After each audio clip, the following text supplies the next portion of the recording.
God. Hallelujah. Hallelujah. Happy Christmas. We all know that people of Israel and all the Middle Eastern people were waiting for a savior, for a Messiah to be born in that first century. మరి మొదటి శతాబ్దంలో జరిగిన సంభవం మనలో చాలామందికి తెలుసు. అదేంటంటే ఆనాటి ఇజ్రాయేలు ప్రజలు మరి రాబోయే మెస్సియా కొరకు ఎదురు చూస్తూ ఉండేవారు. You know why they were waiting for that one Messiah to come and save them? మరి ఒక మెస్సియా లేకపోతే ఒక రక్షకుడు వచ్చి రక్షించాలని చెప్పి ప్రజలు ఎందుకు వేచి ఉన్నారో మీకు ఎవరికైనా తెలుసా అండి? Because of the situations that they were in, the oppression, the hatred, the amount of pressure they are getting from the Roman Empire and all the fellow religious people all around them. మరి ఆ కాలంలో రోమా ప్రభుత్వం ద్వారా లేకపోతే అక్కడున్న మతపరమైన వారి ద్వారా వాళ్ళు అనగదొక్కబడి వెలివేయబడి ఇష్టానుసారంగా మరి వాళ్ళు మరి చెడుగా మరి వారి మీద ఆ విధంగా చేయటం వలన వారు దాని నుంచి కాపాడబడాలని చెప్పి ఆలోచనతో ఉండేవారు. And even apart from the Jews, many of the Gentiles and the poor and the lame people were having so much financial problem just like us. మరి అలాగే అక్కడ యూదులకు మాత్రమే కాకుండా అక్కడ ఆ కాలంలో నివసిస్తున్న అన్యులకు అనేక మంది ప్రజలకు కూడా రకరకాల సమస్యలతో కొట్టుమిట్టాడుతూ ఉండేవారు. అలాగే రకరకాల ఆర్థిక ఇబ్బందులతో మనలాగే కొట్టుమిట్టాడుతూ ఉండేవారు. Even though it is Christmas for us today, ఈ రోజు మనకి క్రిస్మస్ అయినప్పటికీ you know, you're all dressed up very nice, but back if you go back home, you have so many financial problems, health problems, family issues, and many other crises that you are in. మరి ఈరోజు మీరు Christmas సమావేశానికి చక్కగా తయారయ్యి మంచి బట్టలు వేసుకొని వచ్చారు, కానీ తిరిగి వెళ్ళిన తర్వాత మీలో చాలామంది రకరకాల సమస్యలు మళ్ళీ ఎదుర్కోవాలి. ఎందుకంటే కొంతమంది ఆర్థిక ఇబ్బందులతోనూ అనారోగ్యాలతోనూ రకరకాల సమస్యలతో కొట్టుమిట్టాడుతూనే ఉంటారు. But just like you're waiting for that one miracle in your life to happen to change your situation. People back in the day were also waiting for that one miracle, that one Messiah to come and rescue them. మరి ఈ రోజు ఇక్కడ సమావేశమైన చాలామంది మీ యొక్క సమస్యల నుంచి విడుదల పొందాలని, మీ జీవితంలో ఒక అద్భుతం జరగాలని చెప్పి ఎలాగైతే కోరుతున్నారో ఆనాటి ప్రజలు కూడా మరి ఒక అద్భుతం కొరకు వేచి ఉన్నారు, ఒక రక్షకుని కొరకు వేచి ఉన్నారు. And while they were waiting and waiting and waiting, వాళ్ళు ఆ విధంగా రక్షకుడు వస్తాడని చెప్పి వేచి ఉండగా వేచి చూస్తుండగా and suddenly an angel appeared to Mary and she declared and prophesied about the coming of the Messiah. మరి అకస్మాత్తుగా ఆ కన్య మరియకు మరి దేవుని దూత ప్రత్యక్షమై రాబోయే ఆ మెస్సియా గురించి మరి ఆమెకు తెలియజేసినట్లుగా మనం చూస్తాం. And she said, you are going to bear a child. He is going to be called as Emmanuel, and his name is Jesus. మరి నీవు గర్భవతి అయి కుమారుని కంటావు, అతనికి ఇమ్మానుయేలు అని పేరు పెడతావని చెప్పి మరి ఆ మాట దూత మరియకు సెలవిచ్చినట్టుగా మనం బైబిల్ గ్రంథంలో చూస్తాం. And as soon as the Savior is born, ఎప్పుడైతే ఆ రక్షకుడు పుట్టాడో nothing has changed for them. ఏమీ మార్పు రాలేదు, ఆయన పుట్టాడు కానీ. People were waiting for a Messiah to be born, and Jesus, the Emmanuel, was born, but nothing has changed yet. మరి వాళ్ళందరూ రక్షకుడు కోసం ఎదురు చూస్తున్నారు, ఇమ్మానుయేలు కోసం ఎదురు చూస్తున్నారు. ఆ సమయం రానే వచ్చింది, ఆయన పుట్టారు, కానీ ఇంకా మార్పులు ఏమీ జరగలేదు. You know how long they waited even after the Messiah was born? మరి మెస్సియా పుట్టిన తర్వాత ఎన్నాళ్ళు వాళ్ళు వేచి ఉన్నారో మీకు తెలుసా అండి? They waited for over 30 years until Jesus decided that his time has arrived. కానీ ఆశ్చర్యకరమైన విషయం ఏంటంటే ఆ మెస్సియా వచ్చి ఆయన రక్షకుడిగా మరి వారి జీవితాల్లో మార్పు తీసుకురావడానికి 30 సంవత్సరాలు వారు వేసి ఉన్నారు. ఆ సమయం వచ్చినప్పుడు ఆయన తన పరిచర్య ప్రారంభించారు. You know why he waited for 30 years? 30 సంవత్సరాల కాలం ఎందుకు పట్టిందో తెలుసా? Because the Bible says he is the bread of life. ఎందుకంటే ఆయన గురించి బైబిల్ ఏమని చెప్తుందంటే 30 సంవత్సరాల కాలం వేచి ఉంచడానికి గల కారణం ఏమని చెప్తుందంటే ఆయనే జీవాహారమై ఉన్నాడు అని చెప్పి బైబిల్ గ్రంథం సెలవిస్తూ ఉంది. And the bread takes time to be baked so that it can feed many more in the coming. ఒక బ్రెడ్ని తయారు చేయాలంటే, ఒక రొట్టెని తయారు చేయాలంటే చాలా సమయం పడుతుంది. అది తయారైన తర్వాత అది ఉపయోగానికి రాగలదు. And until the bread is not cooked yet, not ready yet, not prepared yet, it takes time to be in the oven. రొట్టె తయారవడానికి మరి రొట్టె చక్కగా తయారవడానికి సమయం పడుతుంది. అప్పటిదాకా అది ఓవెన్లోనే ఉంటుంది. And just like that, the bread of life took for 30 years to be prepared so that he could be blessing to millions to come. మరి జీవాన్నిచ్చే ఆ రొట్టె తయారవడానికి ఈ లోకానికి వచ్చింది, కానీ 30 సంవత్సరాలు పట్టిందండి. Hallelujah. Hallelujah. If you have your Bibles, turn towards John chapter 6, verse 35. ఒకవేళ మీ దగ్గర బైబిల్ గ్రంథం ఉన్నట్లయితే యోహాను సువార్త యోహాను సువార్త 6వ అధ్యాయంలోనికి ఒకసారి వెళ్దామండి. Verse 35. యోహాను సువార్త 6వ అధ్యాయము 35వ వచనంలో ఉన్న భాగాన్ని ఒకసారి మనం చూద్దాం. Then Jesus declared, I am the bread of life. అందుకే యేసు వారితో ఇట్లా, నేను జీవాహారము నేనే. Whoever comes to me will never go hungry. నా యొద్దకు వచ్చేవాడు ఏమాత్రమును ఆకలి కొనడు. And whoever believes in me will never be thirsty. నా యందు విశ్వాసం ఉంచువాడు ఎప్పుడునూ దప్పికొనడు. Hallelujah. Hallelujah. What did you guys understand in this? మరి ఈ మాటలు నేను బైబిల్ గ్రంథం చదివినప్పుడు మీకు ఏం అర్థమైందండి? First of all, these words were written by Jesus himself, or spoken by Jesus himself. ఇక్కడ నేను చెప్పిన మాటలు ఉన్నాయే, ఈ స్వయంగా యేసు ప్రభువు వారు చెప్పిన మాటలుగా కనబడతా ఉన్నాయి. And here Jesus is telling, I am the bread of life. ఇక్కడ యేసయ్య చెప్తున్న మాట ఏంటంటే జీవాహారము నేనే అని చెప్తున్నారు. But what does he mean? He is the bread of life. నేనే జీవాహారం అంటే అర్థం ఏంటి అసలు? And why did he use the word bread? ఎందుకు ఆ రొట్టె అనే మాటను ఆయన వాడారో గమనించండి. Because in the first century AD, ఆ మొదటి శతాబ్దంలో ఏం జరిగేదంటే, all the people, just like how we eat rice every single day, they used to eat bread for every meal that they eat. మనం ఎలాగైతే మరి ఎప్పుడు మనం ఆహారం తీసుకున్నా తప్పకుండా అన్నం ఉండాలని చెప్పి ఆశపడతామో, ఆ మొదటి శతాబ్దంలో ఉన్న ప్రజలు వాళ్ళకి ఆహారం ఏంటంటే, వాళ్ళు ఎప్పుడు ఆకలి కొన్నా సరే వాళ్ళు తీసుకునే ఆహారం ఏంటంటే రొట్టె అన్నమాట. Every meal they eat, no matter what delicacy they have, bread is the foundation for their survival. మరి వాళ్ళు ఏం తయారు చేసుకున్నా వాళ్ళు జీవించడానికి, వాళ్ళు బ్రతకడానికి ఏం చేసేవారంటే అది రొట్టెతో కలిపి తినేవారు. Just like us, even though we make chicken curry, mutton curry or biryani, whatever, we would still keep rice on the table. మనం ఏం చేస్తామండి, మనం ఒకవేళ మాంసం కూర వండుకున్నా లేకపోతే చికెన్ కూర వండుకున్నా సరే మరి అన్నం లేకుండా మనం తిన్నాం కదా, అలాగే వాళ్ళు కూడా రొట్టె లేకుండా ఏది తినేవారు కాదు. So rice is not just something for us to eat whenever we want, but rice became a thing for us to be alive, that it became a survival thing for humans in India. మన భారతదేశంలో ఉన్న మరి ఏదో మనం ఊరికే అన్నం తింటాం కాదు, కానీ మనం బ్రతకడానికి కూడా ఆ అన్నమే తింటాం మనం. And just like us, how important rice is for us, back in that day, bread is just like that for them. మరి ఎలాగైతే మనకి ఇప్పుడు అన్నం అంత అవసరమో ఆ దినాల్లో ఆ విధంగా రొట్టెను వారు తినేవారు. So bread is not something simply that Jesus used. Jesus said, I am the life for you, because I am the reason that you were going to live and survive in this world. ఇక్కడ ప్రభు వారు ఏం చెప్తున్నారంటే జీవాహారాన్ని నేనే అని చెప్పినప్పుడు ఆయన ఏమంటున్నారంటే నేను ఆహారాన్ని అంటే జీవం ఇచ్చే రొట్టెను నేనే అని చెప్పి వారికి సెలవిస్తున్నారు. Hallelujah. Hallelujah. And when he said that he is the bread of life, that means no matter what kind of food that you get outside, it only fills up your tummy, but if you receive Jesus in your life, he will fulfill entire of your life. మరి అక్కడ అర్థం ఏంటంటే, ఒకవేళ కనుక నువ్వు బయట దొరికే రొట్టెను తిన్నట్లయితే అది నీ కడుపు నింపుతుందేమో, కానీ యేసయ్యని నీ జీవితంలోకి ఆహ్వానిస్తే ఆ రొట్టె అయిన యేసయ్య నీకు జీవాన్ని ఇస్తాడనే మాట ఇక్కడ వాక్యం సెలవిస్తా ఉంది. Hallelujah. Hallelujah. And whoever comes to me will never go hungry, and whoever believes in me will never go thirsty. నా యొద్దకు వచ్చేవాడు ఏమాత్రము ఆకలిగొండు, నా యొద్దకు వచ్చేవాడు ఏమాత్రం దప్పికొండు అని చెప్పి ప్రభు వారు స్వయంగా సెలవిస్తున్నారు. Hallelujah. Hallelujah. And here in this Christmas season, మరి ఈ క్రిస్మస్ సీజన్లో you might have gone to many meetings and many churches to worship him because of the season that you are in.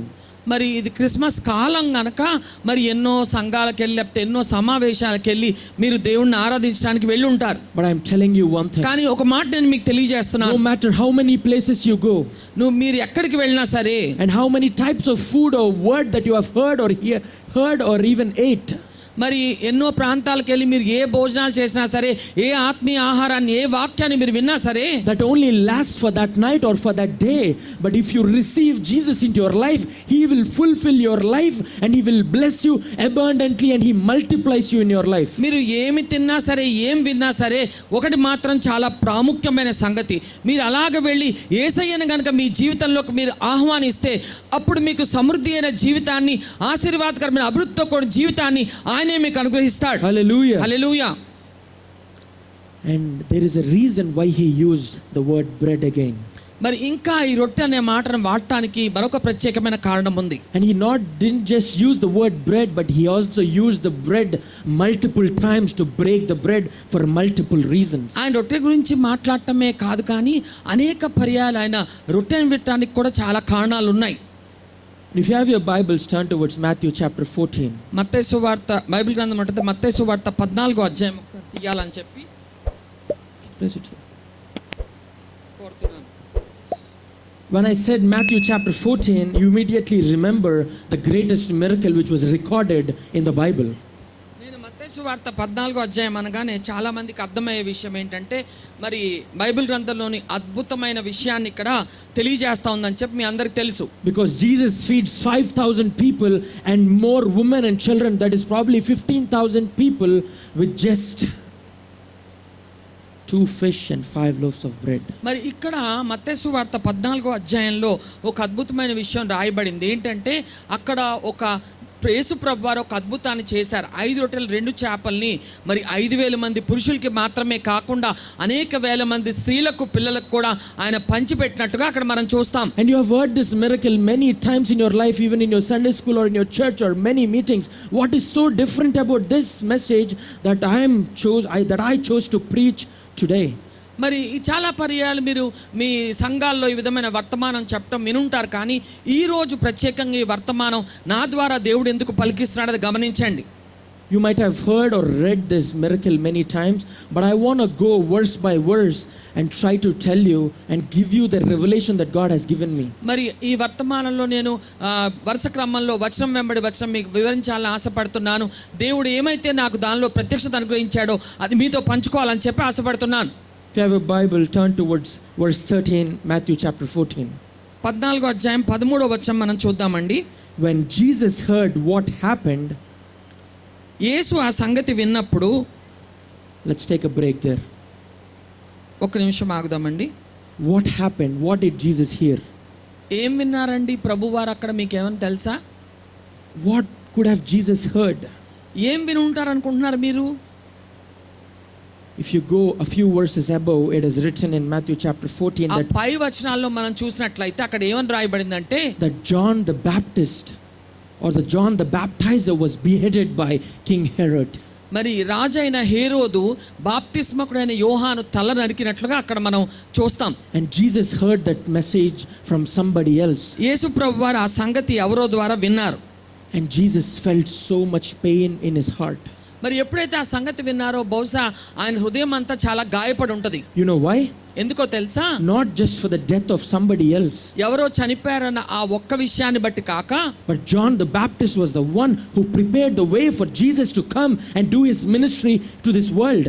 మరి ఒక విషయంలో ఎందుకు ఆయన బాధపడి ఉంటారంటే, యేసు ప్రభు వారు రాకముందు మరి ఆయన మార్గాన్ని సరళం చేయడానికి ప్రభు వారికి ముందుగా పంపబడిన వాడే ఈ యోహాను. John the Baptist was preaching the word of God even before Jesus started his miracles and his ministry. యేసు ప్రభు వారు భూలోక పరిచర్య ప్రారంభించక మునుపే మరి బాప్తిస్మకుడైన యోహాను తన పరిచర్య ప్రారంభించారని చెప్పి రాయబడింది. And he left home at a very early age and a young age, and he went into the wilderness. He started eating locusts and honey for survival, and he was wearing camel clothes and doing the word of God and spreading the word of God abundantly in the regions. బాప్తిస్మకుడైన యోహాను చిన్న వయసులోనే మరి తన గృహాన్ని లేకపోతే తన నివసించే ప్రాంతాన్ని విడిచిపెట్టి అరణ్యంలోకి వెళ్ళి అక్కడ మిడతలు అడవితేన ఆహారంగా తీసుకొని అక్కడ మరి మారుమనసు పొందమని చెప్పి ప్రజల్ని హెచ్చరిస్తూ ఉండేవాడు. ప్రభు రావడానికి మార్గం సరళం చేస్తూ ఉండేవాడు. And from naming him John, his name turned into John the Baptizer, because he baptized hundreds and thousands of people in that generation by telling, repent, for the kingdom of heaven is near. మరి ఆయన అసలు పేరు యోహాను, కానీ ఆయన ఎన్ని వేల మందికి బాప్తిసాలు ఇస్తూ వచ్చారంటే ఆయన బాప్తిస్మకుడైన యోహానుగా పిలువబడ్డాడు.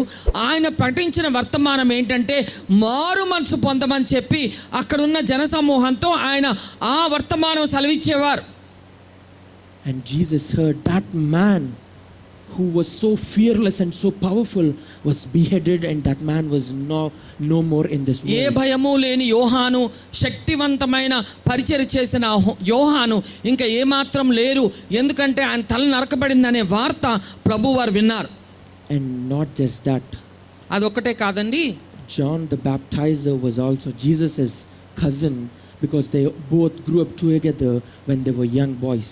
మరి అది మాత్రమే కాకుండా మరి బాప్తిస్మకుడైన యోహాను మరి యేసు ప్రభు వారికి సమీప బంధువుగా ఇద్దరు కలిసి పెరిగారండి. And Jesus heard that his cousin, his friend, the man who prepared the way for Jesus to do his ministry has died. తన బంధువు, తన స్నేహితుడు, తన కొరకు మార్గం ఏర్పాటు చేసిన వాడు చనిపోయాడన్న వార్త ప్రభువారు విన్నారు. And when Jesus heard that, ఎప్పుడైతే ఆ వార్త ప్రభువారు విన్నారో Jesus might have been in so much pain and heartbrokenness. బహుశా ఆయన చాలా బాధపడి ఉంటారు, గాయపడి ఉంటారు.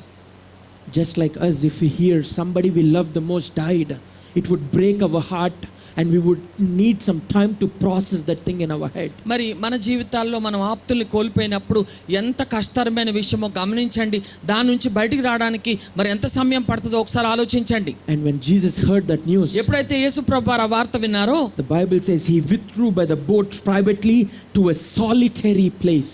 ఏమని రాయబడిందంటే ఎప్పుడైతే ఆయన వార్త విన్నారో అక్కడి నుంచి అరణ్య ప్రదేశానికి ఏకాంతముగా వెళ్ళారని చెప్పి అక్కడ రాయబడింది. Jesus went to a private place, to a solitary place, to be alone, but to do something that is more greater. ఆయన ఏకాంతంగా వెళ్ళారు, కానీ అక్కడ ఆయన ఏదో గొప్ప కార్యాన్ని చేసినట్టుగా మనం గమనించగలం. What would somebody do so great thing when they went into private place? మరి ఎవరైనా ఏకాంతంగా వెళ్ళినప్పుడు చేసే గొప్ప పని ఏంటండి అసలు?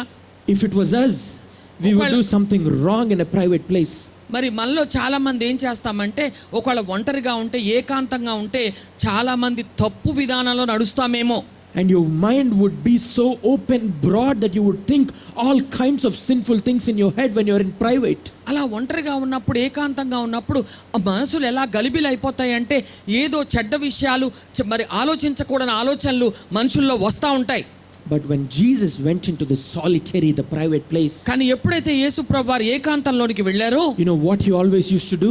ఆయన ఏం చేసేవాడో మీకు అందరికి తెలుసా అండి? He used to give thanks to the Lord and he used to talk with his Father in heaven. ఏం చేసేవాడో తెలుసా? ఏకాంతంగా ఆయన వెళ్ళిన తర్వాత మొట్టమొదటిగా పరలోకమందున తన తండ్రికి, తన దేవునికి కృతజ్ఞతాస్తుతులు చెల్లించేవాడు. అది మాత్రమే కాకుండా ఏకాంతంగా ఆయన ప్రార్థించేవాడు అని చెప్పి మనం గమనించగలం. And this is not the first time that Jesus went into the solitary place. In the Bible, in all the 4 Gospels, it has been mentioned multiple times that Jesus went into the solitary place to inquire with the Lord. మరి ఇదొక్క పర్యాయమే కాదు, ఈ 4 సువార్తల్లో అనేక పర్యాయాలు ఏమని రాయబడిందంటే యేసు ప్రభువారు ఏకాంతంగా వెళ్ళి తండ్రి యొక్క సన్నిధిలో గడిపినట్టుగా లేక ప్రార్థించినట్టుగా రాయబడింది. So Jesus was praying to his Father when his heart was broken. ఎప్పుడైతే తన హృదయం గాయపడిందో ఆయన చేస్తున్న పని ఏంటంటే పరలోకం మందున్న తండ్రికి ప్రార్థన చేయడానికి ఏకాంతంలోనికి వెళ్ళారు. Even the one verse is not finished yet and we have a lesson to learn here. మరి ఒక్క వచనం కూడా ఇంకా పూర్తవలేదు, కానీ ఇక్కడ కూర్చున్న మనందరికీ దేవుని వాక్యం ఒక పాఠాన్ని నేర్పిస్తా ఉందని గమనించండి. That no matter what kind of situation you're in, no matter what kind of pain that you're going through, ఈ రాత్రి నువ్వు ఏ పరిస్థితిలో ఉన్నా సరే, ఎటువంటి గాయంతో నువ్వు ఉన్నా సరే, you must inquire with the Lord and let God deal with your situation. నువ్వు చేయవలసిన ప్రధానమైన పని ఏంటంటే దేవుని సన్నిధిలో ప్రార్థన చేయటం ప్రారంభించాలి. ఆయనకు నీ పరిస్థితి వివరించడం మొదలు పెట్టాలి. And that is when he starts doing the miracle that you have been waiting for him to do for so long. ఎప్పుడైతే నువ్వు అలాగా చేస్తావో, ఎంతో కాలంగా నువ్వు వేచి ఉన్న అద్భుతం దేవుడు తప్పకుండా నీ జీవితంలో చేస్తాడు. Hallelujah. Hallelujah. And hearing of this, there are many people, crowds followed him on foot from towns. ఆ సంగతి విన్నప్పుడు చాలా మంది జన సమూహాలు పట్టణముల నుండి వెళ్ళారని చెప్పి రాయబడింది. How many of you have your Bibles here? ఎంతమంది దగ్గర బైబిల్ గ్రంథం ఉందండి? ఒకసారి Can you lift your hand and show me your Bible? ఒకసారి మీ బైబిల్ చూపిస్తారా అండి? చెయ్యెత్తి. Can you please open your Bible to Matthew chapter 14? మత్తయి సువార్త 14వ అధ్యాయం ఒకసారి తెరుస్తారా అండి? That Bible is more important than all the colors and all the lights and all the balloons back here. గమనించండి, ఇక్కడ ఉన్న రకరకాల మరి అలంకరణ వస్తువులు, లేకపోతే బెలూన్లు, లైట్లు, వీటన్నిటికన్నా చాలా ప్రాముఖ్యం దేవుని యొక్క వాక్యం. So open up your Bibles కనుక మీ బైబిల్ గ్రంథం తెరవండి and open up to Matthew chapter 14 verse 13. మత్తయి సువార్త 14వ అధ్యాయం 13వ వచనం ఒకసారి చూడండి. And hearing of this, crowds followed him on foot from towns. ఏమని రాయబడిందంటే ఆ సంగతి విని పట్టణంల నుండి కాలినడకన ఆయన వెంట ప్రజలు వెళ్ళారంట. So when it is written, why did writer Matthew has specifically written, people followed him on foot from towns? ఎందుకు ప్రత్యేకంగా ఈ మత్తయి అనే రచయిత ఈ మాట రాశాడండి? పట్నంల నుండి ప్రజలు కాలినడకన వెళ్ళారు అని చెప్పి రాశాడు. So people did not just go from that street walking to this street or that street walking to this street, but people followed and walked from towns to find Jesus. గమనించండి, ఇక్కడ ఆ ప్రజలు ఈ పక్క వీధిలోంచి ఈ వీధిలోకి, లేకపోతే ఆ ప్రక్కన వీధిలోంచి ఈ వీధిలోకి రాలేదండి. ఇక్కడ ఏమని రాయబడిందంటే పట్టణాల నుంచి ప్రజలు తరలి వచ్చారని చెప్పి కాలినడకన వచ్చారన్న మాట కూడా అక్కడ రాయబడింది. And Matthew just did not write crowd was following, but he wrote the crowds followed him on foot from towns. That means a large group of people, probably thousands of people, walked to find Jesus. ఇంకా ఏమని రాశాడంటే మత్తయి జన సమూహాలు వెంబడించారని చెప్పి కూడా రాస్తున్నాడు. చాలా వేలాది మంది పట్టణాల నుంచి కాలినడకన వచ్చారన్న విషయాన్ని తెలియజేస్తున్నాడు. What is so great about it? ఏంటి అసలు దానిలో గొప్పతనం ఏంటి, గొప్ప విషయం ఏంటి? You might have read that verse and probably went into the next verse. మీలో చాలా మంది వచనం చదివేసి ఆ తర్వాత వచనంలోకి వెళ్ళిపోయి ఉంటారు ఈ పాటికే. But this verse has much more deeper meaning than anything else. కానీ ఈ వచనంలో చాలా లోతైన అర్థం ఉందని గమనించండి. You know who walks? What kind of people walk? ఎలాంటి ప్రజలు కాలినడకన వెళ్తారండి? The people who do not have transportation in this generation, cars or motorbikes. In that generation, horses or chariots or donkeys. కానీ ఈ తరంలో అయితే ఎవరు కాలినడకన వెళ్తారంటే ఈ రోజుల్లో ఎవరికైతే బండి లేదో, ఎవరికైతే కార్ లేదో వాళ్ళు కాలినడకన వెళ్తారు.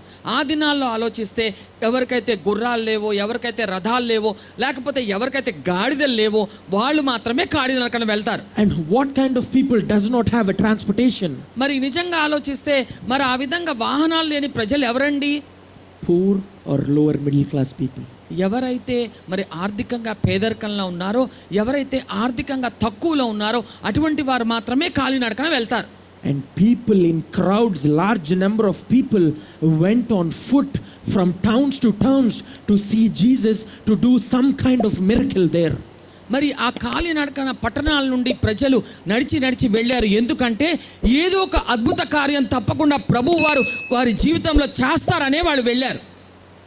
They even traveled from far away distances just to see Jesus from far. ఎందుకంటే వాళ్ళు అక్కడికి వెళ్ళారు, అంతంత దూరాల నుంచి ప్రయాణమై వెళ్ళారు. వాళ్ళు యేసయ్యని చూద్దామని, కనీసం దూరం నుంచి అయినా యేసయ్యని కలుసుకుందామని చెప్పి ఆ ప్రజలు అక్కడికి వెళ్ళారు.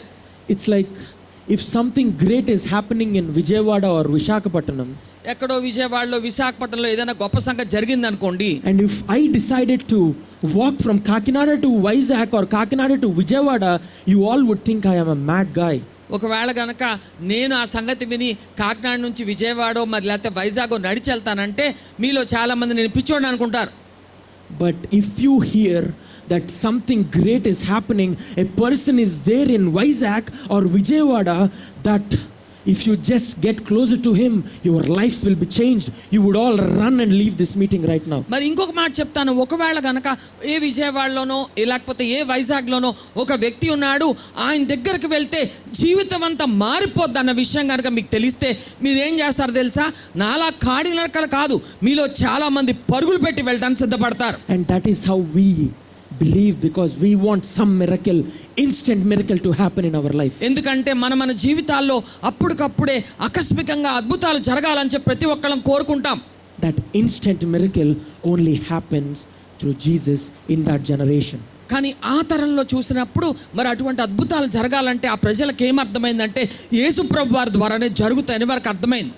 But all the people went there to Jesus with all of their baggages of problems to go and get it resolved. వాళ్ళు ఏమనుకున్నారంటే ఎన్నెన్నో సమస్యలు అవన్నీ భుజాల మీద వేసుకొని అవన్నీ తీసుకొని వెళ్ళి ప్రభు దగ్గరికి వెళ్తే ఆ సమస్యలు తీరుతాయనే ఆలోచనతో వాళ్ళు అక్కడికి వెళ్ళారు. But they did not know that Jesus is in so much pain and heartbreak because of loss of his cousin. కానీ వాళ్ళెవరికి తెలియదు యేసు ప్రభు వారి యొక్క మరి ఆ సహోదరుడు లేకపోతే యోహాను చనిపోయాడని చెప్పి ఆయన బాధలో ఉన్న విషయం ఎవరికి తెలియదు.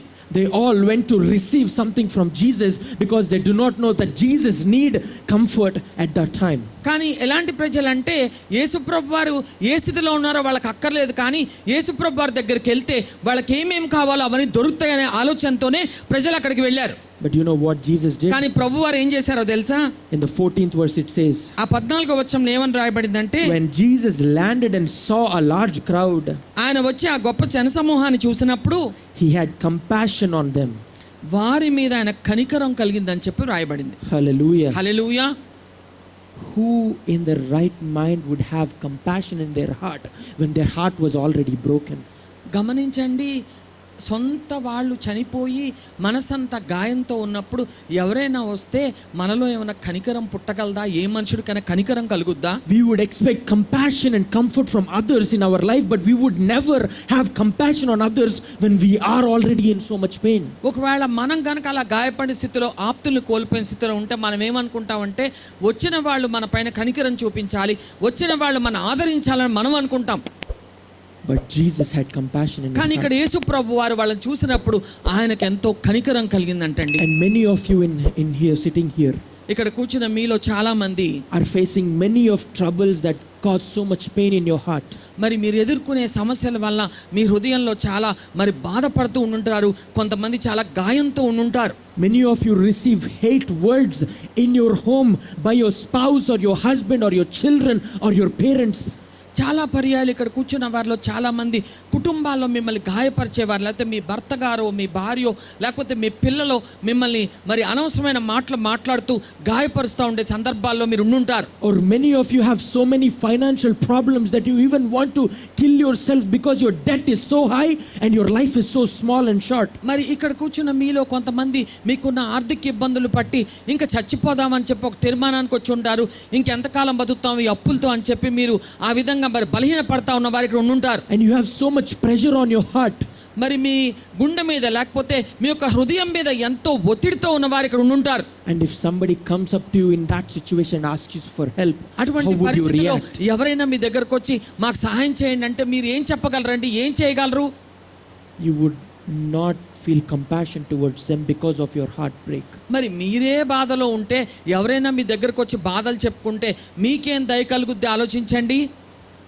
Because that is how our mindset is. ఎందుకంటే మన ఆలోచన విధానం అలాగుంటది, మన మామూలు మనుషులం. Because our problems are greater than anybody else's problems in our life. మనం ఏమనుకుంటా ఉంటే మనకున్న సమస్యల వైపు చూసి మనకున్న సమస్యలు ఎవరికి ఉండవని చెప్పి మనం అనుకుంటాం. And we think our life is more important than others' lives. ఇంకోటి ఏమనుకుంటా ఉంటే మన జీవితమే మనకు ముఖ్యం, మిగతా వాళ్ళ సంగతి మనకెందుకు అని చెప్పి అనుకునే ప్రజలం మనం. And you would feel so selfish that you will only pray for yourself, but you wouldn't pray for your neighbor or your friends because you want all the blessings in your life. ఇంకా ఎంత స్వార్థంగా ఉంటామంటే మన కోసం మనం ప్రార్థన చేసుకుంటాం. ఇతరులు బాధలో ఉన్నా, ఇతరుల అవసరంలో ఉన్నా వాళ్ళ కోసం ప్రార్థన చేయడం కంటే స్వార్థపూరితంగా ఎంతసేపు మన కోసం మనం ఆలోచిస్తాం, మన కోసం మనం ప్రార్థన చేసుకుంటాం. But even in that kind of heartbreak, Jesus is teaching you another lesson in this కానీ verse. అటువంటి బాధలో ఉన్నప్పటికీ యేసు ప్రభు వారు చేస్తున్న ఈ పని మన జీవితంలో గొప్ప పాఠాన్ని నేర్పుతా ఉంది. Even though he was in so much pain, when he saw a large crowd, his heart was filled with compassion. మరి అంతమంది జనసమూహం తను వెంబడిస్తున్నప్పుడు తను ఎంత బాధలో ఉన్న ఆప్తుని కోల్పోయినా సరే ఆయన హృదయం అంతా కూడా కనికరంతో నిండిందని చెప్పి మనం అక్కడ చూడగలం. He did not have a heart of compassion because those people were poor. వాళ్ళు ఏదో పేదవాళ్ళని చెప్పి ఆయన కనికరపడట్లేదండి. Not only that they were needing healing for their sickness.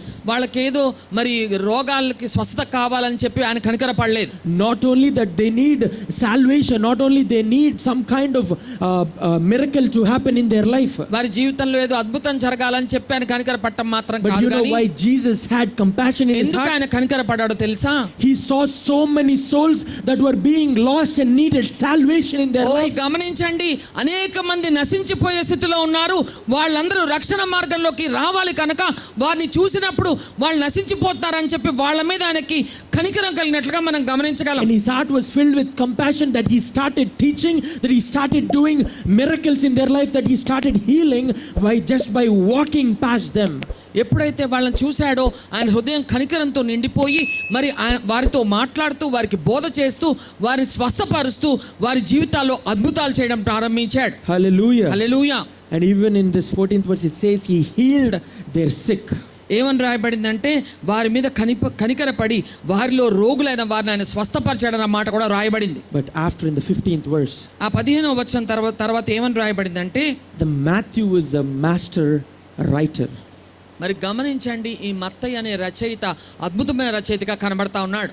He documented what he has seen with his eyes. He was the eyewitness when Jesus was living, and he documented what he witnessed there. యేసు ప్రభువు వారు జీవించిన కాలంలో ఈ మత్తయి మరి అక్కడ జరుగుతున్న విషయాలని కనులారా చూసి ఆయన ఒక సాక్షిగా మరి ఇది రాస్తున్నట్టుగా మనం గమనించగలం. And every word he writes, it has a meaning and a story to it.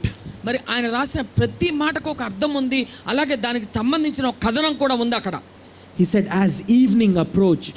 ఎప్పుడైతే సాయంకాలం అయిందో, పొద్దుగుంకిందో, Why would Matthew use the word as evening approached?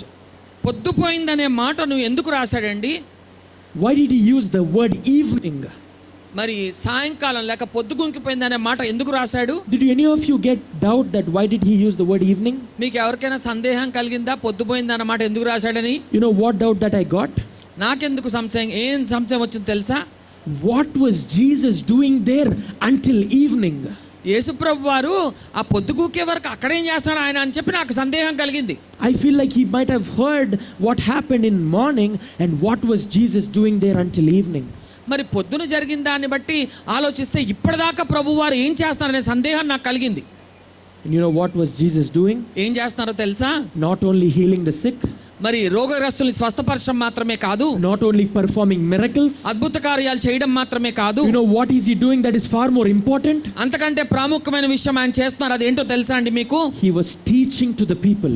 అక్కడ ఉన్న ప్రజలకు ఆయన బోధ చేస్తున్నారు. From morning till evening, he was teaching to the people so that their lives will be transformed with the words of God. ఉదయకాలం నుండి పొద్దుగుంకే వరకు ఆయన ఏం చేస్తున్నారంటే ఆయన బోధ చేస్తున్నారు. ఎందుకంటే ఆ బోధ ద్వారా మాత్రమే ప్రజల్లో మార్పు లేకపోతే ప్రజలు రూపాంతరం చెందుతారని చెప్పి ఆయన బోధ చేస్తున్నారు. Hallelujah. Hallelujah. You might ask me, why? How do you know that Jesus is teaching? మరి యేసుప్రభు అలా బోధిస్తున్నారని మీకు ఎలా తెలుసండి అని చెప్పంటారేమో. I will tell you in the later verses, there is a word that Matthew used that connects that Jesus is teaching తదుపరి there. వచనాల్లో యేసుప్రభు వారు మరి ఆ విధంగా బోధ చేస్తారన్న విషయం మరి మత్తయి ఇక్కడ చక్కగా తెలియజేస్తాడు. And when the evening approached, ఎప్పుడైతే పొద్దుగుక్కిందో there were over 5,000 men and probably 10,000 of women and children were sitting there. 5,000 మంది పురుషులు, అది మాత్రమే కాకుండా చాలా మంది స్త్రీలు, వేలాది మంది పిల్లలు అక్కడ సమావేశమయ్యారు. And some of the theologians say there were probably 20,000 people were seeing or hearing to Jesus what he was saying. దైవశాస్త్రం తెలిసిన వారు ఏమని చెప్తారంటే అక్కడ దాదాపుగా 15 నుంచి 20,000 మంది ప్రజలు యేసుప్రభు వారి మాటలు వినడానికి సమావేశమయ్యారని చెప్పి రాస్తారు. And Jesus preached a very long sermon. చాలా పెద్ద వర్తమానాన్ని ఆయన అక్కడ బోధ చేశారు. And there were 20,000 people waiting even when he gave long sermon. మరి అంత పెద్ద వర్తమానం చెప్తున్నా సరే 20,000 మంది వినడానికి వేచి ఉన్నారంట. Probably Jesus preached a sermon probably 6 or 7 hours long. 6-7 గంటల సేపు ఆయన వర్తమానాన్ని చెప్పుంటారు. And I only preached for about 30 minutes now, and so many of you are sleepy already. మరి నేను ఇంకా అరగంట కూడా అవ్వలేదండి నా వర్తమానం మొదలుపెట్టి, మీలో చాలా మంది ఇప్పటికే మరి నిద్రావస్థలో ఉన్నారని చెప్పి Or గమనిస్తున్నారు. some people are walking to eat something or to use toilets. మరి మీలో కొంతమంది అప్పుడే బయలుదేరి వెళ్ళిపోయారు, కొంతమంది భోజనం చేయడానికి, కొంతమంది టాయిలెట్లు వాడడానికి వెళ్ళిపోయారు. But those people were hungry for the word of God, that they all wanted to hear what Jesus was saying. కానీ అద్భుతమైన విషయం ఏంటంటే అక్కడ ప్రభువారి దగ్గరకు వచ్చిన ప్రజలు, వారు దేవుని వాక్యం కొరకు ఆకలిగొన్న ప్రజలు, దేవుని మాటలు వినడానికి మరి సిద్ధపడుతూ ఉన్న ప్రజలుగా కనబడతా ఉన్నారు. Hallelujah. Hallelujah. And you know why they were not hungry even when Matthew used the word evening? మరి పొద్దుగుంకిపోయినా సరే అక్కడ సమావేశమైన ప్రజలు వాళ్ళ ఆకలిగొని లేరు. ఎందుకంటే Because even John chapter 6 verses 35, Jesus says, I am the bread of life. Who comes to me will never go hungry and will never be thirsty. వాళ్ళ ఆకలిగొని ఆ విధంగా దేవుని వాక్యం కొరకు వారు వేచి ఉన్నారు తప్ప వాళ్ళు భౌతికమైన ఆకలి కలిగి లేరు. ఎందుకంటే యేసుప్రభు వారు చెప్పిన మాట, జీవాహారము నేనే, నా యొద్దకు వచ్చువాడు ఏమాత్రం ఆకలి కొననే మాట ప్రభు వారు సెలవిచ్చారు. Hallelujah. Hallelujah. And when Jesus was teaching, nobody was hungry. యేసుప్రభు వారు ఆ విధంగా వాక్యం చెప్తున్నప్పుడు ఎవ్వరికీ భౌతికమైన ఆకలి కలగలేదండి. And nobody was thirsty because Jesus is filling their lives with the words coming from heaven.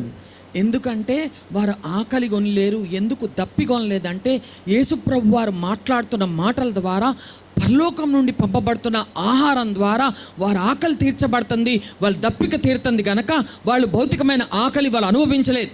But when that was happening, అప్పుడు అది జరుగుతుండగా in 15th verse it's written, 15వ వచనంలో ఏమని రాయబడిందంటే, the disciples came to him and said, యేసుప్రభు వారి శిష్యులు ప్రభు వారి దగ్గరికి వచ్చి ఇలాగ అంటున్నారు, this is a remote place. ఇది అరణ్య ప్రదేశము. Don't you think Jesus already knew that it was a remote place? యేసుప్రభుకు తెలియదా అంటే అది అరణ్య ప్రదేశం అని తెలుసు అంటారా? Who are these young boys who are working for Jesus, who are learning from Jesus, telling Jesus that what he already knows? గమనించండి, యేసుప్రభుకు శిష్యులుగా ఉండి ఆయన దగ్గర పాఠాలు నేర్చుకుంటున్న వారు యేసుప్రభుకే చెప్తున్నారు, నాయన ఇది అరణ్య ప్రదేశం అని చెప్పి ఆయనకు పాఠాలు నేర్పిస్తున్నారు. And they were telling Jesus it's already getting late. ఇంకా ఏమంటున్నారంటే ఇప్పటికే పొద్దుగుంకిపోయింది అని చెప్పి వాళ్ళు ప్రభు వారితో అంటున్నారు. There are many people in meetings like that. చాలా మంది ఉంటారు ఇలాంటి వాళ్ళు మీటింగుల్లో. If somebody was giving a long greetings, or if somebody was singing for more time, they would tell, ఒకవేళ సమావేశాల్లో కనుక ఎవరైనా కొంచెం ఎక్కువసేపు పాడినా, ఎవరైనా ఏమైనా శుభాలు కొంచెం ఎక్కువసేపు తెలియజేసినా వెంటనే కొంతమంది ప్రజలు ఉంటారు ఇలా టైం చూపిస్తూ ఉంటారు. and if preacher was preaching a longer message, they would immediately check their watch. మరి ఒకవేళ కనుక వచ్చే వర్తమానకుడు కనుక ఎక్కువసేపు మాట్లాడితే వాచ్ చూసుకుంటూ ఉంటారు. Just like those people, these disciples went to Jesus and telling, it is getting late, Jesus. అలాగే అక్కడ శిష్యులు కూడా ప్రభు వారి దగ్గరికి వెళ్ళి అంటున్నారు కదా, నాయన ఆలస్యం అయిపోతుంది చూసుకో మరి అంటున్నారు. And they said to Jesus, అప్పుడు ప్రభు వారితో ఇంకా ఏమన్నారంటే, the disciples said to Jesus, ఆ శిష్యులు ప్రభు వారికి చెప్తున్నారు, send the crowd away, ఏమని చెప్తున్నారంటే ఈ ప్రజల్ని పంపించేయమని చెప్తున్నారు. so they can go to the villages and have themselves some food. ఈ ప్రజలందరినీ పంపించే ప్రభువా, ఎందుకంటే వాళ్ళు గ్రామాల్లోకి వెళ్ళి అక్కడ భోజన పదార్థాలు కొనుక్కుంటారని చెప్పి ప్రభు వారికి శిష్యులు చెప్తున్నారు. They were telling Jesus what to do. యేసు ప్రభు వారు ఏమి చేయాలో శిష్యులే యేసు ప్రభు వారికి చెప్తున్నారు. You know, when I read this verse, what I got the revelation, నేను అది చదువుతున్నప్పుడు నాకేం ప్రత్యక్షత కలిగిందో తెలుసా? they were also just like many of us. మనలో చాలా మంది లాగే ఉన్నారు వాళ్ళు కూడా. When we pray, we tell Jesus or God what to do, and we does not ask for what his will is in our life. మనందరం ప్రార్థన చేసినప్పుడు ఏం చేస్తామంటే మనం దేవుడు మన జీవితంలో ఏం చెయ్యాలో ఆయనకి మనమే పాఠాలు నేర్పుతాం తప్ప నీ చిత్తం నా జీవితంలో జరిగించమని చెప్పి అనడు మనం ప్రార్థన చెయ్యం. You would say, God, change my life immediately. ఏమంటామంటే ఇప్పుడే నా జీవితాన్ని మార్చే ప్రభు అని చెప్పి అంటాం. God, do some kind of miracle in my life right now. ఇప్పుడే నా జీవితంలో అద్భుతం చేసే ప్రభు అని చెప్పి అంటాం. You will even tell Jesus, send someone to give me some money. ఇంకా ఏమంటామంటే ఎవరినైనా నా జీవితంలోకి పంపించు ప్రభా, నాకు కావాల్సిన డబ్బులు ఇచ్చేలాగా కూడా అడుగుతాం. Some people will even say, open up the bank of heavens to send money. కొంతమంది ఏమని ప్రార్థన చేస్తారంటే పరలోక బ్యాంకును తెరిచి నాకు డబ్బులు పంపించు ప్రభా అని చెప్పి అడుగుతారు. We are humans, just like those disciples. ఎందుకంటే ఆ శిష్యులు ఎలాగైతే ఉన్నారో మనం కూడా కేవలం మనుషులం గనక అటువంటి స్వభావమే మనం కలిగి ఉంటాం. Don't you think he already knows what your situation, what your problem is, and all you have to do is ask for his will and not tell him what to do? గమనించండి, మీరు ఎదుర్కొనే సమస్య ఏంటో, మీకున్న బాధ ఏంటో అవన్నీ ప్రభువారు ఎరిగి ఉండలేదా? ఆయనకు తెలీదా? కనుక నువ్వు చెప్పటం ఏంటి? ఆయన చిత్తం కోసం నువ్వు అడగమని చెప్పి నేను తెలియజేస్తున్నాను. God knows you even before you're formed in the mother's womb. నువ్వు తల్లి గర్భంలో రూపించబడక ముందే ఇక్కడ కూర్చున్న ప్రతి ఒక్కరిని దేవుడు ఎరిగి ఉన్నాడు. And why are you telling Jesus what to do when he already knows who you are and what your problem నువ్వు is? ఎవరివో, నీ సమస్య ఏంటో ప్రభు ఎరుగున్నాడు కదా, నువ్వెందుకు చెప్తున్నావు? ఇలా చేయమని అలా చేయమని నువ్వెందుకు ఆయనకు చెప్తున్నావు? And those disciples told Jesus what to do. యేసు ప్రభు వారు ఏం చేయాలో శిష్యులు ఆయనకు తెలియజేస్తున్నారు. And you know what Jesus అప్పుడు replied? ప్రభు వారు ఏమని చెప్పారో తెలుసా? Jesus is not a man who would listen to somebody else's commands. మరి ఇతరులు చెప్తే ఆ ప్రకారంగా చేయడానికి ఆయనే మామూలు మనుషుడు కాదు. But he is a well grown up man who is probably 6 foot tall, strong, and has a masculine mentality. ఆయన చాలా మరి బలమైన వాడు, తర్వాత ఎత్తరిగా ఉన్నాడు. అది మాత్రమే కాకుండా ఎంత అంటే మగతనం ఆయనలో ఉందంటే ఏమి చేయాలో ఆయన ఎరిగి ఉన్నాడు, ఒకళ్ళు చెప్పక్కర్లేదు ఆయనకి. And when his disciples who were getting trained by Jesus told Jesus what to do, you know what Jesus told them? తన ద్వారా తర్ఫీదు పొందుతున్న తన శిష్యులు ఏమి చేయాలో ప్రభు వారికి చెప్తున్నప్పుడు ప్రభు వారు అన్న మాట ఏంటంటే, they do not need to go away. మీరు చెప్తున్నారు కదా, కానీ ఈ ప్రజలు ఇక్కడ నుంచి వెళ్ళనక్కర్లేదు, You give them something to eat. మీరే వాళ్ళకి భోజనం పెట్టండి అని చెప్తున్నారు. How can these little disciples can feed 20,000 people when they have nothing for themselves? ప్రభువారు అలా చెప్తున్నారేంటి? ఆ శిష్యులకి 20,000 మందికి ఆహారం పెట్టే సామర్థ్యం ఎక్కడ ఉంటుందని చెప్పి ఆలోచించాలి కదా మనం. You know what it reminds me of? అది నాకేం గుర్తొస్తుందంటే, If we tell somebody what to do, ఎవరికైనా మనం పలానా విషయం చేయమని చెప్తే, and if they give us all the work back and tell us, you do it by yourself, ఒకవేళ మనం ఈ పని చేయమని ఎవరికైనా చెప్తే వాళ్ళు మనకే తిరిగి చెప్పారనుకోండి, ఎలా ఉంటుంది మనకి? our mind will be blocked. How can we cater to those many people? మన బుర్ర పాడైపోద్ది. మనం ఎలా చేయగలం? మనం చెప్పిన పని మనకు చెప్పడం ఏంటి అనుకుంటాం మనం. And Jesus told them to feed all the 20,000 people. ప్రభువారు వాళ్ళకి సూటిగా ఏం చెప్తున్నారంటే, వాళ్ళు ఎక్కడికి వెళ్ళరు, మీరే 20,000 మందికి భోజనం పెట్టమని చెప్తున్నారు. You know what Jesus is teaching here? ఇక్కడ ప్రభువారు ఏం చెప్తున్నారో తెలుసా? If you don't tell what to do for me, and if you ask for my will, then I will do my miracle. But if you tell me what to do, I will leave it to your own hands. ఒకవేళ కనుక ఏమి చేయాలో మీరు చెప్తే నేను ఏం చెయ్యను, కానీ ఒకవేళ నా చేతిలోకి మీరు ఏం చేయాలో ఆ విషయాన్ని నా చేతికి అప్పగిస్తే నేను ఏ అద్భుతం చేయాలో ఆ అద్భుతాన్ని మీ జీవితంలో చేస్తానంటున్నాడు. We all pray and tell God what to do, but you must change the kind of prayer in your life that you hand over your life to Jesus and let him గమనించండి, deal with it. ప్రభు ఏమి చేయాలో ప్రతి పర్యాయం ప్రార్థించినప్పుడు చెప్తున్న వారలారా, ఈ రాత్రి నేను చెప్తున్న మాట ఏంటంటే, మీకున్న సమస్యని, మీకున్న బాధని ప్రభు చేతికి అప్పచెప్పి ఆయన చిత్తం కోసం వేడుకోండి, అప్పుడు మీ జీవితంలో అద్భుతం జరుగుద్దని చెప్పి నేను తెలియజేస్తున్నా. Hallelujah. Hallelujah. And so these disciples ran into the crowds. మరి అప్పుడు ఈ శిష్యులు ఏం చేశారంటే పరిగెట్టుకొని వెళ్ళి ఆ జనసమూహంలోనికి వెళ్ళారు. They started asking everybody, do you have some food to eat? Do you have some food to eat? అలా ప్రభు వారు చెప్పగానే జనసమూహంలోకి వెళ్ళి, మీ దగ్గర ఆహారం ఉందా, మీ దగ్గర ఆహారం ఉందా, మీ దగ్గర ఏమైనా రొట్టెలు ఉన్నాయా అని చెప్పి ప్రతి ఒక్కరిని అడుగుతున్నారు. And everybody saying, no, we do not have. మరి అందరూ ఏమంటున్నారంటే, మా దగ్గర రొట్టెలు లేవండి, మా దగ్గర ఆహారం లేదని చెప్తున్నారు. How can they borrow food from somebody else and feed for 20,000 people? ఒకవేళ ఎవరి దగ్గరైనా ఆహారం ఉంటే మాత్రం ఆహారం తీసుకొని మరి 20,000 మందికి ఎలా భోజనం సరిపెట్టగలరో ఆలోచించండి. It's like if you have a 1 crore rupees of loan, ఒకవేళ కనుక నీకు 1 కోటి రూపాయలు అప్పు ఉందని చెప్పి అనుకుందాం, and you only have 200 rupees in your pocket. ఒకవేళ నీ దగ్గర నీ జేబులో 200 నోటే ఉందనుకోండి, how can you cater this 200 rupees to that bank which has given you 1 crore rupees of loan? 1 కోటి రూపాయలు అప్పు ఇచ్చిన ఆ బ్యాంక్కి 200తో ఏం చేయాలనుకుంటున్నాం మనం? You cannot do anything with this ఏమీ little. చేయలేం కదా దీంతోటి. But you know what God is telling next? ఇక్కడ ప్రభువారు ఏం చెప్తున్నారో తెలుసా? When disciples went and found 5 loaves of bread and 2 fish, మరి ఆ శిష్యులు వెళ్ళి ఒక 5 రొట్టెలు 2 చేపలు కనుగొని అవి తీసుకొని వచ్చారు ప్రభువారి దగ్గరికి. and he said, all we have is this, Jesus. అప్పుడు వాళ్ళు ఏమంటారంటే, ప్రభువా మన దగ్గర ఉన్న ఇవి మాత్రమే, 5 రొట్టెలు 2 చేపలు మాత్రమే అని చెప్తున్నారు. And you know what Jesus says in 18th అప్పుడు verse? ప్రభువారు ఏమన్నారో తెలుసా? It is so beautifully written. ఎంత బాగా రాయబడిందంటే, Bring them here to me. మరి ఆ రొట్టెలు నా దగ్గరికి తీసుకురమ్మని ప్రభువారు చెప్తున్నారు. Hallelujah. హల్లెలూయా.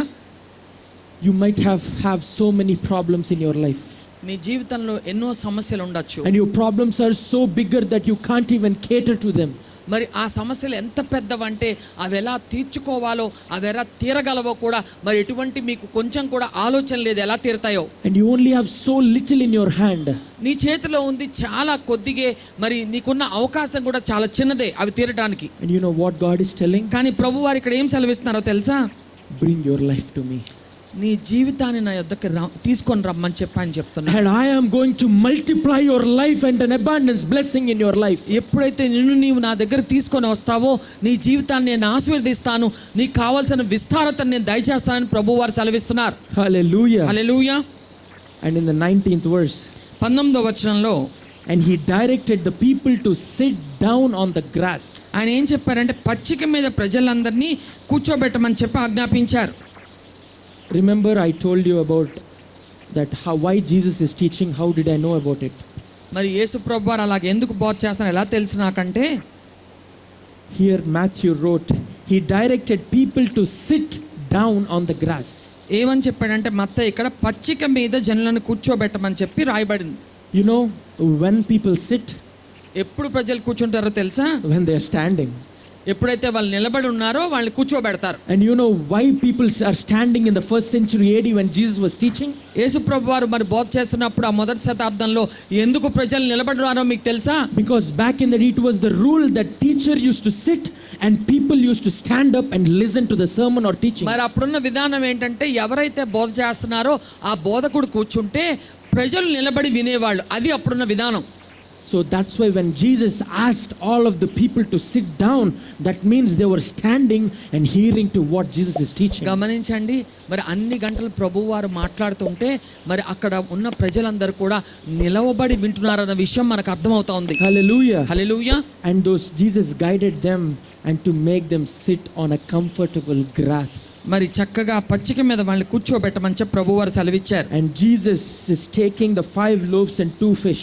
5 రొట్టెలు 2 చేపలు తీసుకున్నారు. And he was looking up to heaven. మరి పరలోకం వైపు ఆకాశం వైపు కళ్ళెత్తి చూసి, with so little that Jesus is having in his hand. తన చేతిలో ఉన్నది చాలా కొద్దిగే గాని పరలోకం వైపు చూసి, And he lifted his hand up.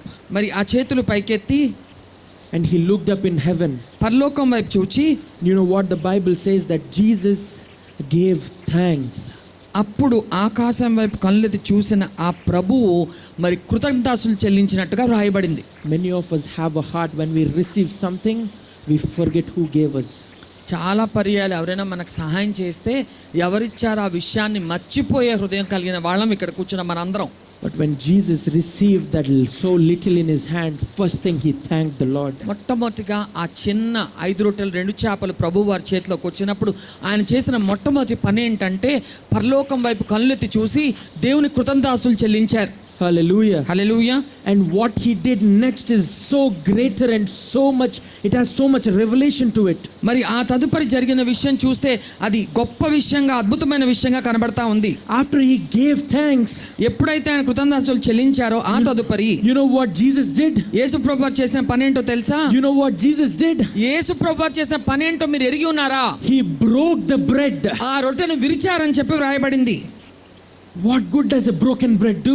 మరి విరవబడిన ఆ రొట్టె ఏం పని చేయగలదండి అసలు? It's like if I take this piano or keyboard and break it, what good does it do? ఒకవేళ కనుక ఇక్కడ ఉన్న కీబోర్డ్ విరక్కొడితే దాని వల్ల ప్రయోజనం ఏంటి అనుకుంటాను నేను. If I break this phone, what good does this phone be? ఒకవేళ ఈ ఫోన్ ని కనుక నేను విరిస్తే దాని వల్ల ప్రయోజనం ఏంటి? It does not multiply. అదేమి హెచ్చువేత కలగదండి, అదేమి ఇంకా అభివృద్ధి అవ్వదు, పిల్లలు పెట్టదది. But only if you break the bread, it multiplies. కానీ ఇక్కడ చూస్తే ఆ రొట్టెను విరిచినప్పుడు అదేం జరుగుతుందంటే అది విస్తారంగా అభివృద్ధి అవుతుంది. And when Jesus is breaking the bread, the disciples or the people did not understand why this man is breaking the bread. మరి ప్రభు వారు రొట్టెను విరుస్తున్నప్పుడు అక్కడ ఉన్న ప్రజలకు అర్థం కాలేదు ఎందుకు ఆ విధంగా రొట్టె విరుస్తున్నాడని చెప్పి అనుకుని ఉంటారు. But Jesus know why he was breaking the bread. ఆయన ఆ విధంగా రొట్టెను విరుస్తున్నప్పుడు Jesus know what he is going to do. యేసు ప్రభు వారు ఏం చేయనే ఉన్నారని ఎరిగి ఉన్నారు. You know when he is breaking the bread, ఎప్పుడైతే ఆయన రొట్టెను విరుస్తున్నాడో he is blessing it and is multiplying it to cater to the 20,000 people who are sitting there. ఆయన విరిచి దాన్ని ఆశీర్వదించినప్పుడు అక్కడ 20,000 మందికి సరిపోయే విధంగా ఆ రొట్టె హెచ్చువేత కలిగి అనేక వేల రొట్టెలుగా అది తయారవడానికి ఆయన ఆశీర్వదించారు. But now let me tell you the revelation here. కానీ అక్కడ ఉండే ప్రత్యక్షత మీకు చెప్పాలని ఆశపడుతున్నాను. Your life is just like that bread. మరి ఆ రొట్టె వలె మన జీవితం కూడా ఉందేమో. And you are in the breaking phase where God is breaking you. నీవు విరవబడిన అనుభవంలో ఉన్నావేమో, దేవుడు ఒకవేళ నీ జీవితంలో విరవబడిన అనుభవాన్ని ఇస్తున్నాడేమో. And in this Christmas season you are in so much pain and heartbreak and so much suffering in your life because you are in that breaking phase. మరి Christmas కాలంలో నువ్వు ఉన్నా సరే నీ జీవితంలో నువ్వు ఎదుర్కొనే పరిస్థితులను బట్టి విరవబడి ఉన్నావేమో, బాధలో ఉన్నావేమో. You are being in so much heart pain that your financial problems, your future of your children, your restrictions in your life are pulling you back down and breaking you and crushing you in your life. మరి Christmas కాలంలో నువ్వు ఉన్న నీ జీవితంలో నువ్వు ఎదుర్కొనే సమస్యల వల్ల, నీ కుటుంబ సమస్యల వల్ల, నీకున్న ఆర్థిక పరిస్థితి వల్ల ఒకవేళ నువ్వు విరవబడిన అనుభవంలో ఉన్నావేమో. But I am telling you one thing. కానీ ఒక మాట నేను మీకు ఈ రాత్రి తెలియజేస్తున్నాను. God is breaking you right now to bring out the abundance of blessing in your life in the నీ future. జీవితంలో విరవబడిన అనుభవంలో ఉంటే ఈ రాత్రికాల సమయాన ప్రభు సెలవిచ్చే మాట ఏంటంటే ఆ అనుభవాన్ని అద్భుతంగా మార్చి నీ జీవితంలో గొప్ప విస్తారతని, గొప్ప ఆశీర్వాదాన్ని ఇవ్వడానికి సిద్ధంగా ఉన్నాడు. Hallelujah. Hallelujah. And God is breaking the bread. ప్రభువు వారు రొట్టె విరుస్తున్నారు. And you know what he did after that? ఆ తర్వాత ఏం చేశారో తెలుసా? he put them in a basket బహుశా ఒక బుట్టలో పెట్టుంటారు, and he gave it to the disciples. శిష్యులకు ఇచ్చారు. Why did Jesus give to the disciples? శిష్యులకు ఎందుకు ఇచ్చారండి అసలు? He could have given to the people because he has so many miraculous powers that he had given directly to the people, right? మరి ఆయన శిష్యులకి ఇచ్చి వడ్డించమంటం ఎందుకు? ఆయన అద్భుత కార్యాలు చేయగానే దేవుడు రొట్టెను విరవగానే అవి అందరికి వెళ్ళిపోవాలంటే అవి వెళ్ళి వాళ్ళ చేతుల్లో కూర్చోవంటారా? He has that kind of power, but why did Jesus wanted disciples to do ఆయన it? అటువంటి శక్తి గలవాడే గాని ఎందుకు శిష్యులకు చెప్పాడు తీసుకెళ్ళి మరి వడ్డించమని చెప్పి ఎందుకు శిష్యులకు ఆ పని చెప్పాడు? Let's read it. మరి చదువుదామండి. Then he gave them to the disciples and the disciples gave them to the people. మరి ప్రభువారేమో రొట్టె విరిచి శిష్యులకు ఇస్తే శిష్యులేమో జనులకు వడ్డించారంటండి. You know how they distributed to the people? మరి ఎలాగిచ్చారో తెలుసా మీకు? They were taking the bread and the fish out of the basket మరి and they were giving. ఆ బుట్టలోంచి రొట్టెను చేపలను వాళ్ళు తీసుకొని మరి ప్రజలకు ఇస్తున్నారు. And by the time they were looking at the basket which was getting empty, it is getting refilled. వాళ్ళు మరి ఆ రొట్టెను మరి ఆ చేపలను ఇస్తున్నప్పుడు మరి ఆ బుట్ట ఖాళీ అయినట్టుగా కనపడేది కానీ మళ్ళా వచ్చి వాళ్ళు తీసుకోవాలనుకున్నప్పుడు మళ్ళా ఆ బుట్టలో రొట్టెలు చేపలు ఉండేవి. There's the 5 loaves of bread and 2 fish has been catered to the 20,000 people there. గమనించండి, 5 రొట్టెలు 2 చేపలు దాదాపు 20,000 మందికి సరిపోయే విధంగా మరి దేవుడు అద్భుతాన్ని చేశాడు. You know, but why did Jesus wanted the disciples to do it? మరి ఎందుకు శిష్యులను ఆ విధంగా చేయమని చెప్పి ఆజ్ఞాపించాడు? Because by the time they're taking it out and taking it, the basket was filling and the faith was also getting greater and greater. ఏం జరుగుతుందో తెలుసా? శిష్యులు ఆ విధంగా బొట్లోంచి రొట్టెలు లేకపోతే ఆ చేపలు తీసి పంచిస్తున్నప్పుడు మళ్ళా వంగినప్పుడు మళ్ళా అవి కనబడినప్పుడు మరి ఏం జరుగుతుందంటే ఈ శిష్యుల్లో విశ్వాసం కూడా పెద్దదవటం పెరగడం ప్రారంభించిందండి. Their faith is getting so greater and stronger that even though they have so much little, when they give to the Lord will multiply and bless their life. వాళ్ళకి అర్థమైంది ఏంటంటే ఒకవేళ గనక మరి మన దగ్గర ఉంది చాలా కొద్దిగా అయినప్పటికీ మరి దేవుడు చేసే కార్యం ఏంటంటే దాన్ని చాలా గొప్పగా ఆశీర్వదించగలడు, విస్తారంగా ఆశీర్వదించగలడు అనే విషయం వాళ్ళకి అర్థమైంది. విశ్వాసంలో వాళ్ళు ఎదిగారు, వాళ్ళు పెరిగారు. And many of you think if you give whatever you have in your pocket, you think you will have nothing left. మరి యేసయ్యకు వారు ఇచ్చినప్పుడు అది విస్తారంగా దీవించబడింది కదా. ఇక్కడ కూర్చున్న మీలో కొంతమంది అనుకోవచ్చు దేవుడికి కనుక ఇస్తే నా జేబు ఖాళీ అయిపోద్దనే ఆలోచనతో ఉండవచ్చు. But I am telling you one thing right ఒక now. మాట నేను మీకు తెలియజేస్తున్నాను. If you give whatever you have with all of your heart, even though if it is so much little, and bring it to the Lord, He will multiply it just like the 5 loaves of bread and 2 fish. నీకున్న కొద్దిపాటిది కనుక ప్రభు దగ్గర తీసుకొచ్చి ఆయన కనుక మనస్ఫూర్తిగా నువ్వు ఇచ్చినట్లయితే 5 రొట్టెలు 2 చేపలను దేవుడు విస్తారంగా దీవించినట్లుగా నిన్ను కూడా దీవించగలడు అనే విషయాన్ని తెలియజేస్తున్నాను. Because all your life your hand was below. ఎందుకంటే నీ జీవితంలో నీకున్న సమస్యలను బట్టి ఎప్పుడు కూడా నువ్వు ఎవరి దగ్గర తీసుకునే పరిస్థితిలో ఉండేదానివేమో. Just like those poor people, the 20,000 people who came to the Lord, their hand was below. నేను అనుకుంటాను అక్కడికి వచ్చిన 20,000 మంది వాళ్ళు చాలా పేద ప్రజలుగా ఉన్నారు. వాళ్ళు ఎప్పుడు ఏదోటి దొరుకుద్దేమో అనే ఆశతో ఇలా చేపెట్టి ఉండగా కనబడుతున్నారు వాళ్ళు. And when Jesus was giving the bread and fish to multiply of the people, their hand was below. మరి ఎప్పుడైతే ప్రభు వారు 5 రొట్టెలు 2 చేపల వడ్డించడానికి ఇస్తున్నారో వాళ్ళ చేతులు ఇలాగా చాపి ఉన్నారు, వాళ్ళ చేతులు కిందగానే ఉన్నాయి. But you know, when the disciples were giving, you know where the disciples' hand was? The disciples' hand was above. కానీ శిష్యులు ఇస్తున్నారే వాళ్ళ చేతులు ఎక్కడ ఉన్నాయండి? ఆ శిష్యుల యొక్క చేతులు పైన ఉన్నాయండి. And I am telling you one thing today. ఒక మాట నేను మీకు తెలియజేస్తాను ఈ రాత్రి. All your life your hand has been below to receive something from someone. మరి జీవితకాలం అంతా కూడా ఎవరైనా ఏదైనా సహాయం చేస్తారని చెప్పి ఒకవేళ నీ చెయ్యి నీ జీవితం అంతా కూడా ఇప్పటిదాకా కిందే ఉందేమో.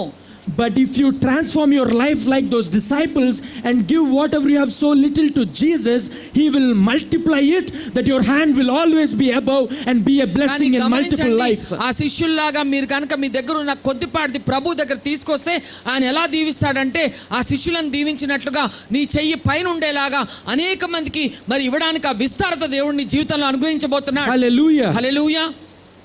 And you know why I'm telling their life was blessed even after giving so little they have? మరి అంత కొద్దిపాటిని ప్రభుకి ఇచ్చినా వారి జీవితం అంతగా దీవించబడిందని నేను ఎందుకు తెలియజేస్తానో తెలుసా? Let's read the 20th verse and end this. 20వ వచనం ఒకసారి చదివిన తర్వాత ఈ వర్తమానాన్ని ముగించుకుందాం. They all ate and they were satisfied. వారందరూ తిని తృప్తి పొందారని చెప్పి రాయబడింది. And you know what else the disciples did? ఆ తదుపరి ఏం జరిగిందో తెలుసా? The disciples picked up 12 baskets full of broken pieces that were left over. మరి తృప్తి పొందిన తర్వాత ఆ శిష్యులు మిగిలిన ముక్కలు 12 గంపల నిండా ఎత్తారంట. Hallelujah. Hallelujah. When they got something to Jesus, they only had 5 pieces of bread and 2 fish. But when they finished, they had 12 baskets full of leftovers to carry to be more blessing in their life. గమనించండి, వాళ్ళు ప్రభు వారి దగ్గరకు వచ్చినప్పుడు కేవలం 5 రొట్టెలు 2 చేపలు మాత్రమే తీసుకొచ్చారు. కానీ ఆ తదుపరి అద్భుతం జరిగిన తర్వాత జరిగిన విషయం ఏంటంటే వాళ్ళందరూ తిని తృప్తి పొందగా ఇంకా మిగిలినవి 12 గంపలు ఉన్నాయని చెప్పి రాయబడింది. Hallelujah. Hallelujah. And that is how God is going to bless our lives in this Christmas season. మరి ఈ క్రిస్మస్ కాలంలో ఈ విధంగా దేవుడు మీ జీవితాల్లో విస్తరించబోతున్నాడు. And if you think your life has no change, if you think your life has no blessing yet, ఒకవేళ ఇంకా నా జీవితంలో ఆశీర్వాదం లేదు, నా జీవితం ఇంకా దీవించబడలేదని చెప్పి ఒకవేళ నువ్వు అనుకుంటుంటే, I'm telling you one thing today. ఒక మాట నీకు తెలియజేస్తున్నాను. You're being in the broken phase right now. గమనించండి, ఆ విధంగా నువ్వు బాధపడుతున్నట్లయితే నువ్వు విరవబడిన అనుభవంలో ఉన్నావన్నమాట. Your life is being broken right now, not to stay broken, but to be an abundance of blessing to millions coming. నీవు అలాగా విరవబడిన స్థితిలో ఒకవేళ నువ్వు ఉంటే ఇంక ఇలాగే నా జీవితం ఉండిపోద్దని చెప్పి నిరాశ నిస్పృహతో ఉన్నావేమో. కానీ నేను చెప్పే మాట ఏంటంటే ఆ విరవబడిన జీవితంలో దేవుడు గొప్ప అద్భుతం చేయబోతున్నాడు. ఆ స్థితిలో నువ్వు ఉండిపోవు కానీ దేవుడు నిన్ను బహుగా దీవించబోతాడని చెప్పి నేను నమ్ముతున్నాను. And your life is going to be multiplied an n number of times that the people wouldn't even recognize who you were in the past. ఎంతగా దేవుడు దీవించబోతున్నాడంటే గడిచిన కాలంలో నువ్వు ఎలాగున్నావో మరి ప్రజలు అర్థం కానట్టుగా అంతగా దేవుడు నీ జీవితాన్ని దీవించబోతున్నాడు. Hallelujah. హల్లెలూయా. మీకు మా ఈ వీడియో కనుక నచ్చితే ప్లీజ్ మన ఛానల్ని subscribe, like and share. Thank you.